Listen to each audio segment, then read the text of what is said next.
Hoş gördük, değerli izleyiciler.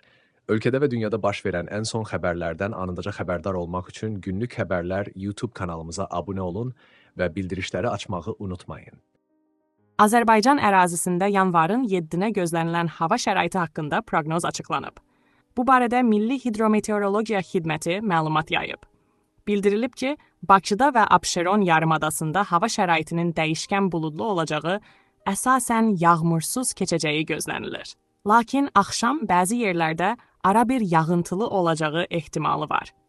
Gecəyə doğru yarımadanın bəzi yerlərində qısa müddətə intensivləşəyi gözlənilir. Şimal-şərq küləyi gündüz cənub-şərq küləyi ilə əvəz olunacaq.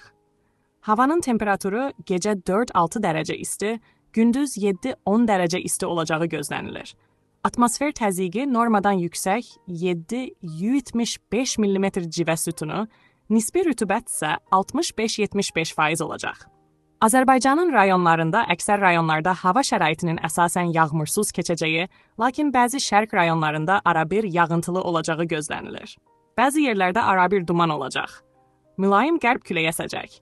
Havanın temperaturu gecə 1-5 dərəcə isti, gündüz 7-12 dərəcə isti. Dağlarda gecə 5-10 dərəcə şaxta, gündüz 3 dərəcə şaxtadan 2 dərəcəyədək isti olacağı gözlənilir. Günlük Xəbərlər YouTube kanalımıza abunə olmağı və videonu bəyənməyi unutmayın.